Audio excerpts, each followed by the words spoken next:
Assalamu Alaikum, dear brothers and sisters. I hope you're well. Welcome back to our series, The World of the Jinn, where we are discussing all the relevant points with regards to the Jinn world. These discussions we are just doing to get to know about this creation of Allah and to debunk the widespread myths about them.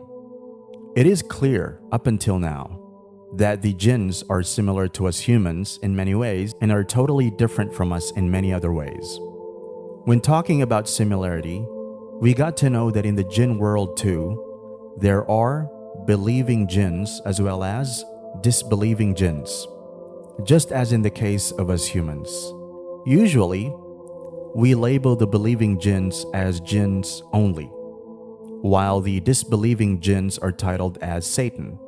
So whenever we find the word Satan in the Quran or Hadith, it should be clear that it is being referred to the disbelieving jinns and not the believing ones. Allah makes this clear in the Quran. Say, O Prophet, it has been revealed to me that a group of jinn listened to the Quran and said to their fellow jinn, indeed, we have heard a wondrous recitation. It leads to right guidance, so we believed in it, and we will never associate anyone with our Lord in worship. Now, there is a widespread misconception among us Muslims that if a jinn are a believing one, then it is totally normal and not harmful to try to come into their contact. There are some ways that are shown in many movies as well as some ways that are just widespread myths. None of them are true, but it is certain that there are some ways to get in touch with a jinn. First and foremost, one should never try to do these stunts, neither out of curiosity nor to get their help. Allah subhanahu wa ta'ala has made these two creations distinct from each other, and there is a curtain between us that we never should try to remove no matter what the conditions are. Moreover, no one knows the experience of meeting even a believing jinn. There are many stories about this, but in reality, there is no evidence that a person did meet a believing jinn and returned all safe and sound. In his book, Sifat al-Safwa, Ibn al-Jawzi mentioned an account from Sahl ibn Abdullah. Sahl recounted that he was in the region of the land of Ad and came across a city made of carved stones. In the center of the city was a palace made of stones that housed the jinn. Upon entering, he saw an old man of great stature praying towards the Kaaba, wearing a woolen cloak with patches. The sight of the patches surprised Sahl more than the man's appearance. After greeting him, the old man explained that the cloak had been with him for 700 years, during which he met Isa and Muhammad and believed in them. When Sahl asked about his identity, the man revealed that he was one of the jinn mentioned in the verse, say, it has been revealed to me that a group of the jinn listened and said, we have heard a wondrous Quran that gives guidance to the path, and we have come to believe it. We shall never set up partners with our Lord. The jinn were from Nasibin.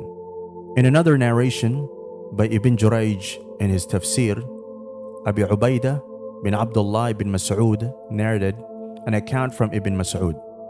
He recounted that the Prophet ﷺ went to recite the Quran to the jinn and called them to Allah, asking his companions who would accompany him without pride in their hearts. After repeating his request 3 times, Abdullah bin Mas'ud volunteered. Together, they went to Al-Hujun and reached the area of Abu Dhub, where the Prophet drew a line for Ibn Mas'ud, instructing him not to cross it. As the jinn descended upon the Prophet like locusts, he recited the Quran in a loud voice, causing them to fall and stick to the ground. The jinn, questioning who the Prophet was, received the response that he was a prophet. When asked who would bear witness for him, the Prophet called a tree, which came, dragging its branches and making a sound, to bear witness to his prophethood. The tree then returned to its place. The jinn asked for provisions, and the Prophet provided them with bones and animal feed, which turned out to be more tender than meat and sufficient for their animals. Consequently, the Prophet forbade the use of bones and dung for cleaning after using the bathroom. During this event, the Prophet had instructed Ibn Masud not to leave the line and proceed into the mountain. Despite hearing loud, unpleasant sound, Ibn Masud obeyed and did not leave the line. Upon the Prophet's return, he informed him of what occurred. The Prophet responded that had Ibn Masud left the line, he would never have been seen again. The Prophet drew a line for me and said, "Do not leave this line and proceed into the mountain." I heard a loud, unpleasant mixture of sounds and wanted to follow it, but remembered the Prophet ﷺ's command and did not leave the line. When he returned, I told the Prophet what had happened, to which he said, "If you had left the line, I would never have seen you again." By this incident, we can understand that in this incident, the Jinns had accepted Islam.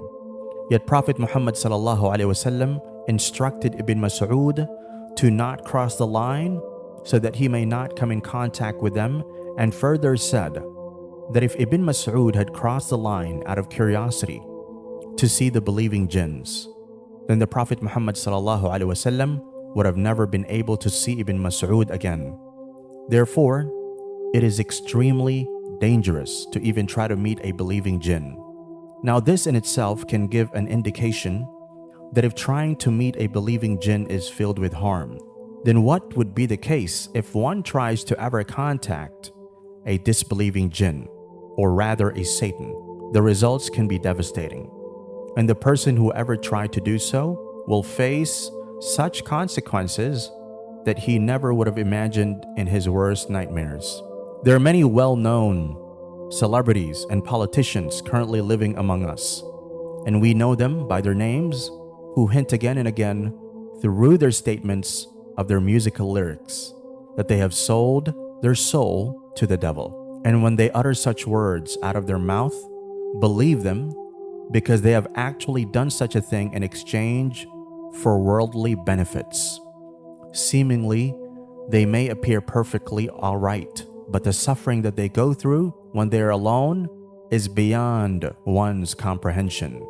Likewise, for those who spend their wealth to show off and do not believe in Allah or the last day, and whoever takes Satan as an associate, what an evil associate they have. It is clear that trying to contact Satan and even the believing Jinns is full of risks and danger, and therefore one should never try to do any such stunt, neither out of curiosity nor for asking for any help. Apart from the harms and risks, contacting a Jinn for any form of help leads a person to be destined for hellfire, and he goes out of the folds of Islam. We hope you found today's videos informative and engaging. If you liked our content, then make sure to like the video and share it with your family and friends, so that they may also get to know the in-depth knowledge of the concepts of Islam. Subscribe to our channel to catch the latest updates, and stay tuned to the channel for more videos in the series The World of the Jinn. Until next time, Assalamu Alaikum.